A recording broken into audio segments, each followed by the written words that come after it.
Hello dear hello dear student, welcome to your channel VET। हम railway NTPC group D और LP और SSC CGL जैसे exam previous year के question कर रहे हैं, जिसमें मॉक टेस्ट नंबर 11 है। इसके पहले मॉक टेस्ट 10 करवा चुके हैं अपने चैनल में। इसमें प्लेलिस्ट भी बनी है, उसमें आप देख सकते हैं। हमने 11 ऑलरेडी 10 प्रैक्टिस सेट करवा दिए हैं, जिसमें यानी मॉक टेस्ट करवा दिए हैं, आप लोग देख सकते हैं। तो अपने फर्स्ट क्वेश्चन की तरफ चलते हैं। पहला क्वेश्चन क्या है?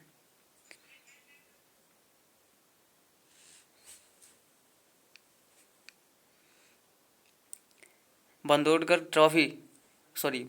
गोल्फ ट्रॉफी देश से संबंधित है। बंदोड़कर गोल्फ ट्रॉफी देश से संबंधित है। फुटबॉल, टेनिस, गोल्फ और खो खो। देखो, गोल्फ की है तो इसका मतलब गोल्फ की बिल्कुल नहीं होगी, कोई ज़रूरी नहीं, हो सकती है, लेकिन इसमें गोल्फ नहीं। आंसर इसका होगा फुटबॉल से संबंधित। किससे संबंधित है? फुटबॉल से संबंधित है। बंदोड़कर ट्रॉफी फुटबॉल से संबंधित है। देखिए, इसके बारे में जान लेते हैं। बंदोड़कर गोल्फ ट्रॉफी फुटबॉल के खेल से जुड़ी हुई है। किससे जुड़ी हुई है? फुटबॉल के खेल से जुड़ी हुई है। बंदोड़कर गोल्फ ट्रॉफी बंदोड़कर गोल्फ कप कई कई किलो वजन के शुद्ध सोने से बना था। बंदोड़कर गोल्फ कप कई किलो वजन के शुद्ध सोने से बना था। ट्रॉफी की स्थापना 1970 में तत्कालीन मुख्यमंत्री स्वर्गीय दयानंद बंदोड़कर ने की थी। किसने की थी इसकी स्थापना? स्वर्गीय पूर्व मुख्यमंत्री यानी तत्कालीन मुख्यमंत्री 1970 में स्वर्गीय दयानंद बंदोड़कर जी ने की थी। बंदोड़कर गोल्फ कप उस युग में व्यापार में शीर्ष फुटबॉल टूर्नामेंट में से एक था। टूर्नामेंट 1994 में भंग कर दिया गया था। केवल कुछ साल पहले एसोसिएशन द्वारा पुनर्जीवित किया गया था। ये मतलब कुछ दिनों के लिए इसे क्या किया गया? इसे भंग भी कर दिया गया। किसे? बंदोड़कर ट्रॉफी को। नेक्स्ट क्वेश्चन देखते हैं।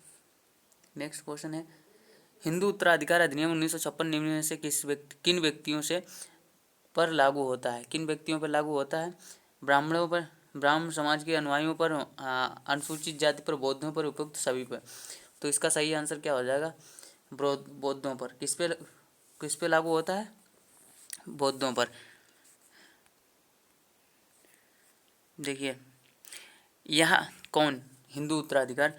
यह हिंदुओं, बौद्धों और जैनों और सिखों के निरसीयत या अनिच्छा से उत्तराधिकार से संबंधित कानून को संशोधित करने और संहिताबद्ध करने के लिए अधिनियम भारत की संसद का एक अधिनियम है। यह अधिनियम विरासत और उत्तराधिकार के एक समान और व्यापक प्रणाली को एक अधिनियम में निर्दिष्ट करता है। इस अधिनियम द्वारा हिंदू महिला की संपत्ति को समाप्त कर दिया गया। एक हिंदू महिला क्या है? एक हिंदू महिला के पास कोई भी संपत्ति उसकी पूर्ण संपत्ति होती है और उससे निपटने और इच्छा के अनुसार उसके निपटाने की पूरी शक्ति कर दी जाती है। नेक्स्ट क्वेश्चन देखते हैं। लब शब्द निम्न में से किस खेल से संबंधित है? लब शब्द निम्न में से किस खेल से संबंधित है? टेनिस, क्रिकेट, पोलो, विली वर्ड्स। तो सही आंसर इसका क्या हो जाएगा? टेनिस से। कोई भी इसका क्रिकेट नहीं लगाएगा। पोलो से जानबूझ के भी नहीं लगाना है, क्योंकि पोलो हो ही नहीं सकता। देखिए, लब शून्य अंक के लिए शब्द फ्रांसीसी शब्द लॉफ से आया है, जिसका अर्थ होता है अंडा, जो शून्य के आकार का होता है। टेनिस शब्द की उत्पत्ति किसकी? टेनिस शब्द की उत्पत्ति स्वयं फ्रांसीसी शब्द टेनिस से हुई है, जिसका अर्थ प्राप्त होता है। ड्यूस शब्द फ्रांसीसी शब्द डुइस ले जू से हुआ है, जिसका अर्थ होता है दोनों खिलाड़ियों के पास गेम है, कोई भी जीत सकता है। डक्सर बाडवेल और बॉसबॉल के विपरीत, जहां पर गोल्फ, बास्केट और रन के लिए केवल अंक गिना जाता है, टेनिस में अपनी खुद की एक अंक प्रणाली होती है। लेक्सिकॉन होता है। लेक्सिकॉन होता है। खेल की शुरुआत में जब दोनों पक्षों के पास अंक नहीं होते हैं तो खेल लब है, क्योंकि टेनिस में लब का अर्थ शून्य का नील अंक होता है। किसका? शून्य यानी नील होता है। नोट, बैडमिंटन में जीरो को लब शब्द कहा जाता है। वही चीज़ बता रहे हैं कि किसको शून्य को ही लब शब्द कहा जाता है। किसमें? बैडमिंटन में। नेक्स्ट क्वेश्चन, हिंदू महासभा की स्थापना मुस्लिम कट्टरवाद की प्रतिक्रिया के रूप में किस वर्ष की गई थी? किस वर्ष की गई थी? 1917, 1915, 1925, 1910। तो सही है इसका आंसर क्या हो जाएगा? 1917 नहीं, 1925 नहीं, 1910 नहीं। सही आंसर 1915। कब होगी? 1915 में। भारत में मुस्लिम कट्टरवाद के बढ़ते प्रभाव की प्रतिक्रिया के रूप में 1915 में हिंदू महासभा की स्थापना की गई। संगठन का उद्देश्य हिंदू राष्ट्रवाद को बढ़ावा देना और हिंदू समुदाय के हितों की रक्षा करना था। हिंदू महासभा ने भारतीय स्वतंत्रता आंदोलन में महत्वपूर्ण भूमिका निभाई और भारतीय राष्ट्रीय कांग्रेस की मुखर आलोचक थी। मतलब मुंह पे कहने वाली बातें, मुखर आलोचक। नेक्स्ट क्वेश्चन, शक विजेता के नाम से किसे जाना जाता है? शक विजेता के नाम से किसे जाना जाता है? चंद्रगुप्त फर्स्ट को, चंद्रगुप्त सेकंड को, समुद्रगुप्त को, कुमारगुप्त को। सही आंसर इसका क्या हो जाएगा? चंद्रगुप्त नहीं, चंद्रगुप्त तो होगा, लेकिन ये बताइए चंद्रगुप्त फर्स्ट या सेकंड? तो इसका सही आंसर हो जाएगा चंद्रगुप्त सेकंड को। किसे जाना जाता है शक विजेता? चंद्रगुप्त सेकंड को। चंद्रगुप्त द्वितीय मतलब चंद्रगुप्त सेकंड 380 से 415 ईस्वी तक 380 से 415 ईस्वी तक इन्होंने शासन किया। इन्हें विक्रमादित्य के नाम से भी जाना जाता था। किसे? चंद्रगुप्त द्वितीय को। चंद्रगुप्त द्वितीय को किसके नाम से जाना जाता था? विक्रमादित्य के। उन्होंने चांदी के सिक्के जारी किए। किसने? चंद्रगुप्त द्वितीय ने। उन्होंने सौराष्ट्र अन्य क्षेत्रों पर कब्जा कर लिया जिसने उन्हें पश्चिमी तटरेखा प्रदान की। उन्हें शक विजेता के रूप में जाना जाता है। किसे? चंद्रगुप्त द्वितीय को जाना जाता है, क्योंकि उन्होंने 3 सतरफ साम्राज्यों पर कब्जा कर लिया था और सरकारी शक के विनाशक की उपाधि धारण की थी। उन्होंने शक राजा रुद्र सिंह थर्ड को हराकर सौराष्ट्र और कटियावाड़ा पर अधिकार कर लिया था। पूर्व और पश्चिम के बाद चंद्रगुप्त द्वितीय ने हुणों, कंबोज की किरातों आदि जैसे उत्तराधिकारों को भी हराया। वह शानदार विजेता और कुशल साम्राज्यक भी थे। कौन थे? चंद्रगुप्त द्वितीय। ये पूरी जानकारी किसके बारे में है? चंद्रगुप्त द्वितीय के बारे में दी गई है। नेक्स्ट क्वेश्चन देखते हैं। कह रहा है किस अधिनियम ने उपभोक्ताओं को उपभोक्ता अदालतों में प्रतिनिधित्व करने का अधिकार दिया है? किस अधिनियम ने? आरटीआई अधिनियम, कोपरा COPRA 1986 1986 और कोपरा 2019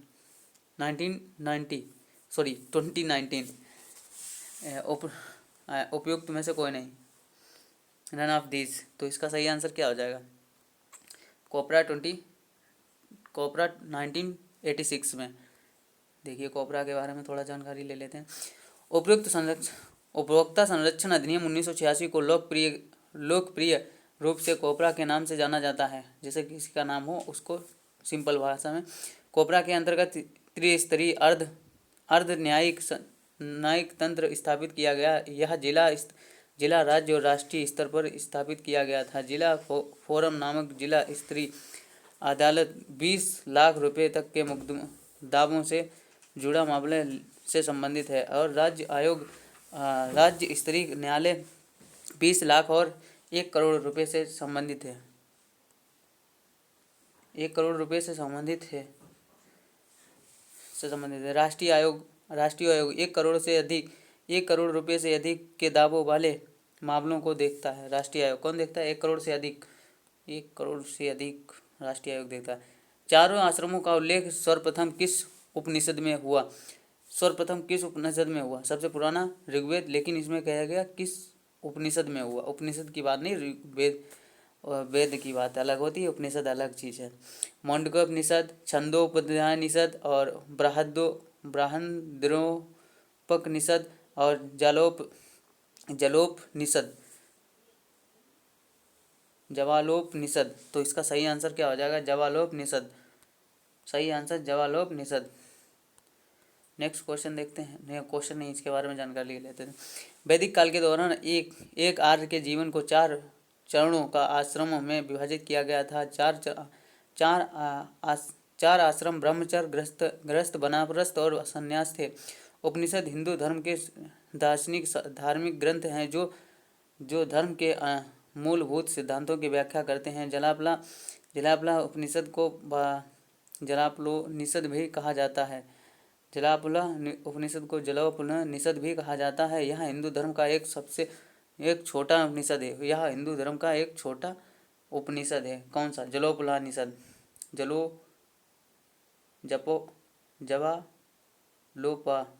जवालोपनिषद। कौन सा? जवालोपनिषद। यह संस्कृत पाठ 20 संन्यास उपनिषदों में से एक है और शुक्ल यजुर्वेद से जुड़ा हुआ है। जबला उपनिषद तीसरी शताब्दी ईसा पूर्व के आसपास चरित्र एक प्राचीन ग्रंथ है। नेक्स्ट क्वेश्चन देखते हैं। भारतीय संविधान की 7वीं अनुसूची की राज्य सूची में निम्न में से किसका उल्लेख है? सट्टेबाजी और जुआ, रेलवे, डाकघर, बचत बैंक और अंतर्राष्ट्रीय व्यापार और वाणिज्यिक। तो सही आंसर क्या हो जाएगा? सट्टेबाजी और जुआ। नेक्स्ट क्वेश्चन देखते हैं। सट्टेबाजी की जानकारी ले लेते हैं। सट्टेबाजी और जुआ वास्तव में भारतीय संविधान की 7वीं अनुसूची में राज्य सूची के तहत सूचीबद्ध है। इसका तात्पर्य यह है कि अलग अलग राज्य सरकारों के पास सट्टेबाजी और जुए से संबंधित कानून बनाने का अधिकार क्षेत्र है। हालांकि यह ध्यान रखना महत्वपूर्ण है कि जबकि राज्य इस क्षेत्र को विनियमित कर सकते हैं, भारत में जुए के कई आम तौर पर प्रतिबंधित या विनियमित हैं। अब नेक्स्ट क्वेश्चन देखते हैं। क्या है नेक्स्ट क्वेश्चन? कह रहा है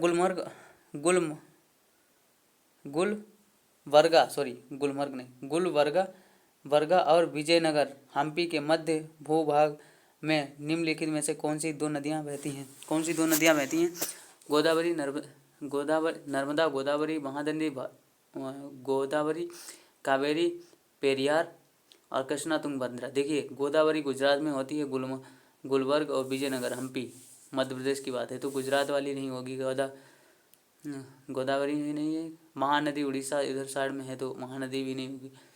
और कावेरी तो दक्षिण की है, तो ये तो मध्य मिडल की चाहिए इसमें, विजयनगर और गुलबर्ग को। तो पेरियार से देखो, पेरियार तो उसकी है केरल की, तो उसका सही आंसर क्या हो जाएगा? कृष्णा और तुंगभद्रा। देखिए, थोड़ी जानकारी इसके बारे में लेते हैं। गुलबर्गा और विजयनगर हम्पी के बीच के क्षेत्र में बहने वाली दो नदियां तुंगभद्रा और कृष्णा नदियां हैं।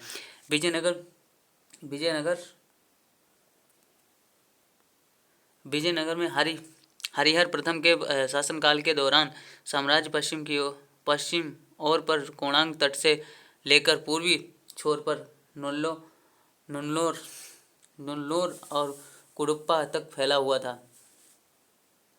कोणार्क तट मतलब गोवा से, और पूर्वी तट कोडप्पा यानी तमिलनाडु तक फैला हुआ था। यानी कृष्णा नदी, थोड़ा इसमें कृष्णा नदी के बारे में बता देते हैं आप लोगों को। कृष्णा नदी इसका उद्गम महाराष्ट्र के सितारा जिले में बालेश्वरम के पास पश्चिमी तट से होता है। किसका? कृष्णा नदी का। यह महाराष्ट्र, कर्नाटक, तेलंगाना और आंध्र प्रदेश में सिंचाई का प्रमुख स्रोत है। कहाँ तक है? महाराष्ट्र, कर्नाटक,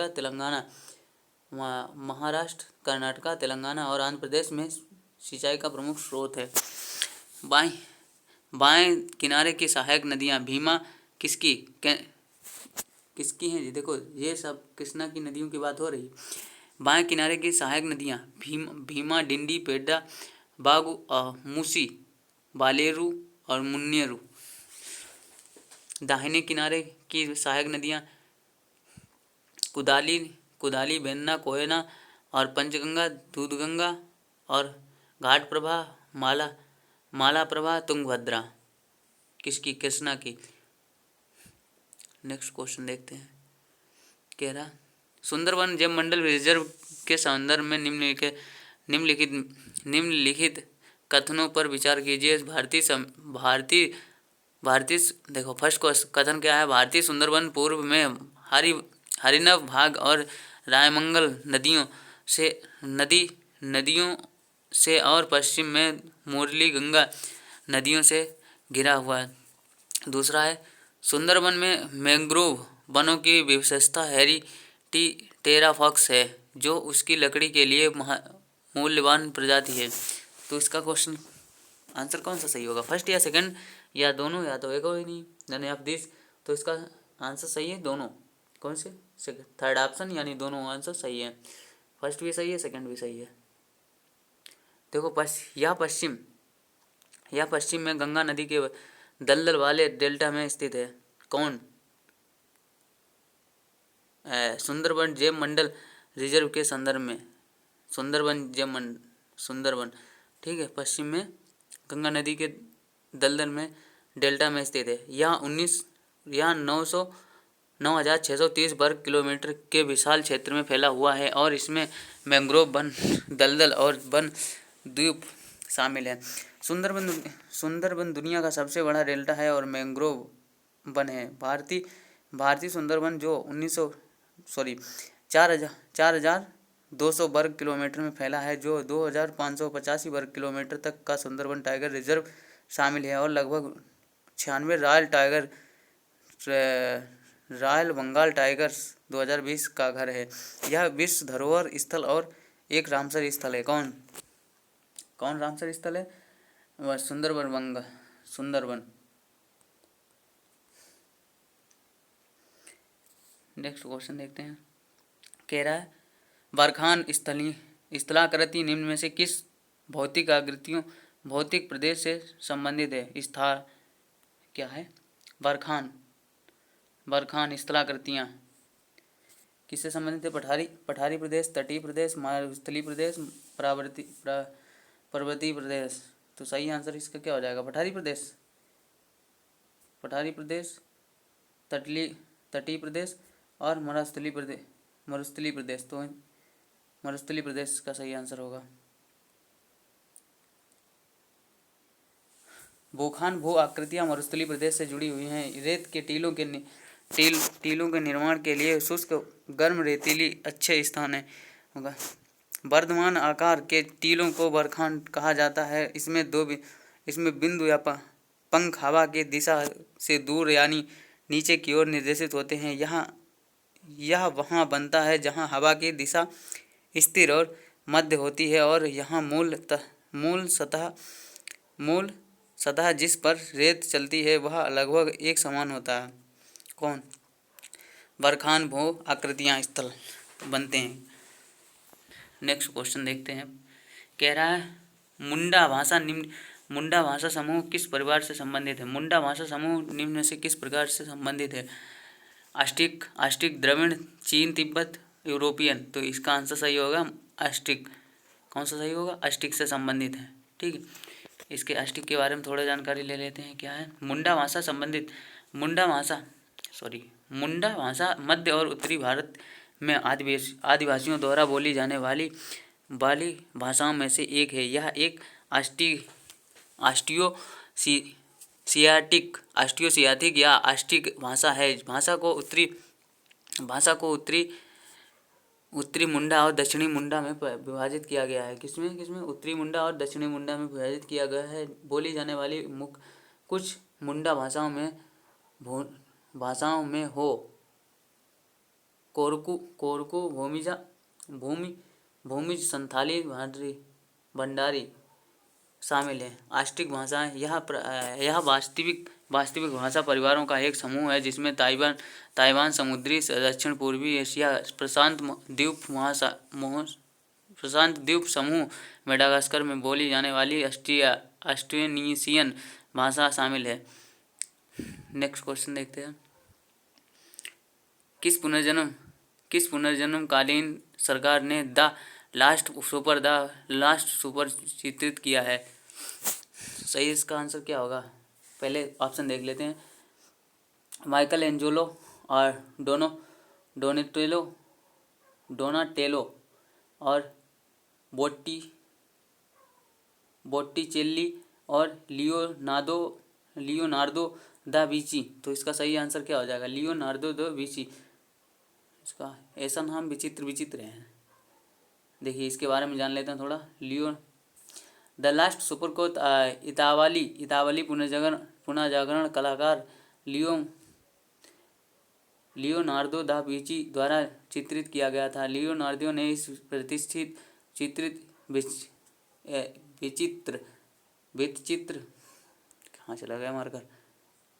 विचित्र का एक निर्माण 1495 और 1498 के बीच किया था, जिससे उनकी उत्कृष्ट कृतियों के में से एक समान जाता है। चित्रकला में ये आप पढ़ लेना, देख लेना, कुछ ज़्यादा कुछ खास नहीं ना। गरम मापी अभ्यारण्य कहाँ स्थित है? गरम पानी अभ्यारण्य कहाँ स्थित है? जूनागढ़ राजस्थान, दीफू असम, कोहिमा नागालैंड, गंगटोक सिक्किम। तो इसका सही आंसर क्या होगा?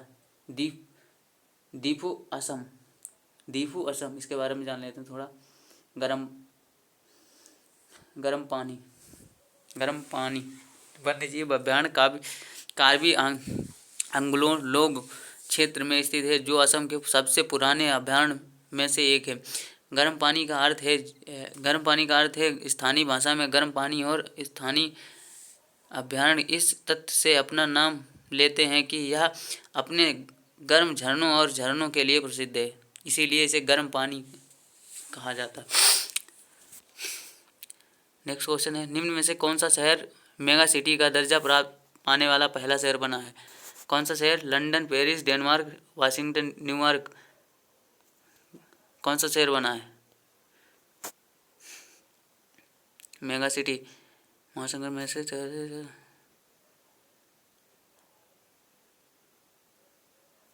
मेगा सिटी, देखो मेगा सिटी कौन बन सकता है?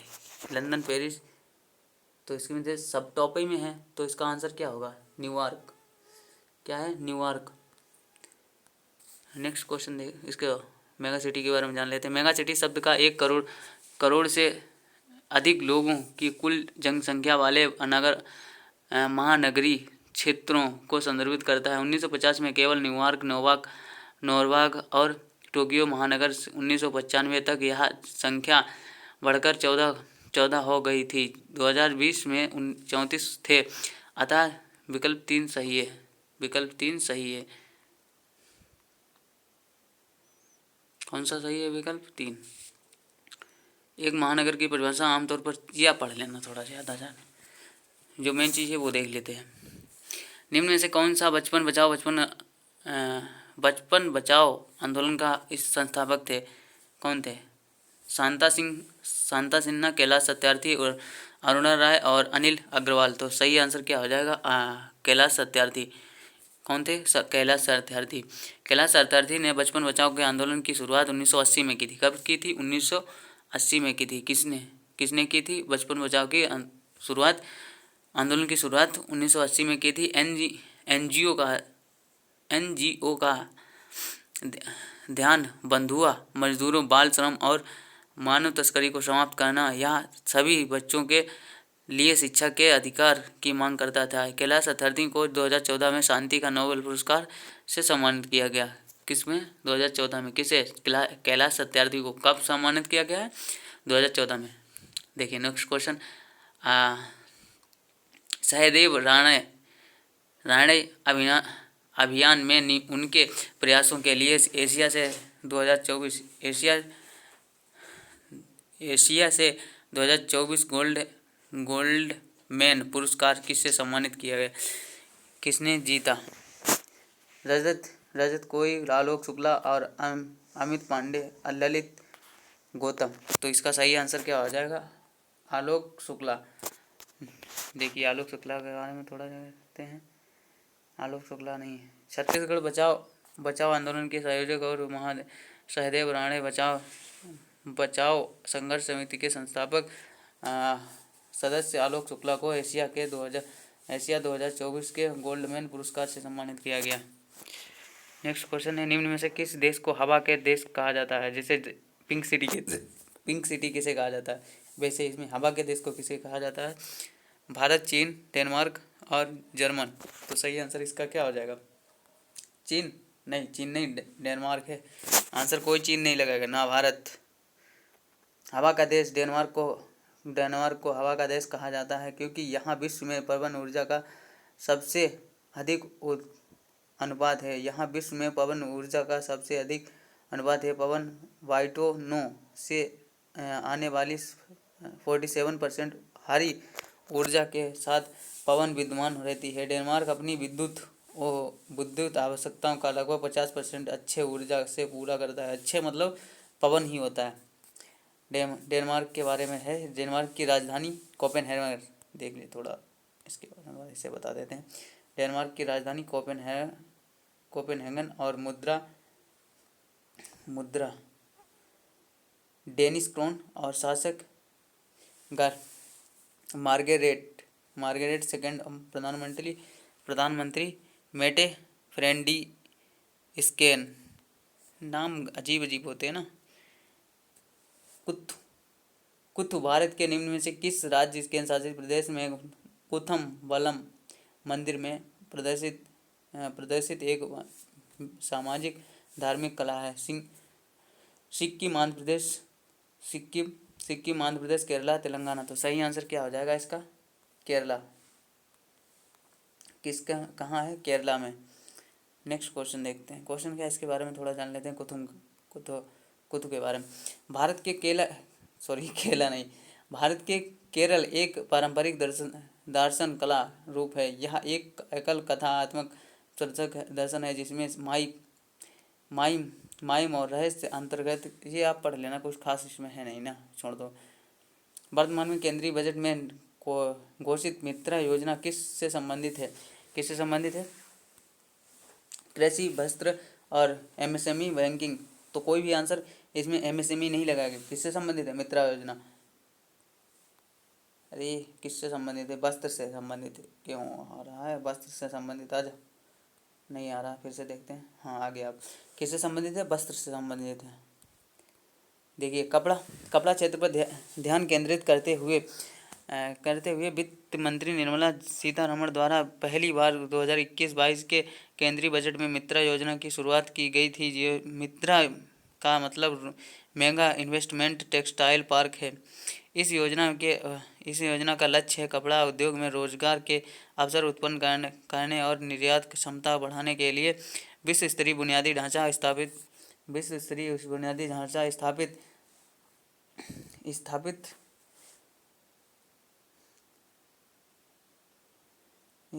करना लक्ष्य 3 वर्षों में 7 टेक्सटाइल पार्क स्थापित करना है, जिससे अत्यधिक तकनीकी और बुनियादी ढांचे से परिपूर्ण विश्व स्तर पर प्रतिस्पर्धा उद्योग तैयार हो सके। इन टेक्सटाइल पार्कों में एकीकृत सुविधा होगी और उन्हें केंद्र सरकार, राज्य सरकार और मेगा उद्योग के बीच साझेदारी के आधार पर स्थापित किया जाएगा।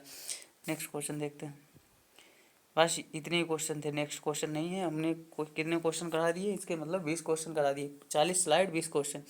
इसमें आपके लिए आज होमवर्क नहीं है, तो होमवर्क आप ये बता सकते हैं इसमें आज क्लास मुझे कैसी लगी। जो क्लास के बारे में थोड़ा जो भी जानकारी है आप बता सकते हैं।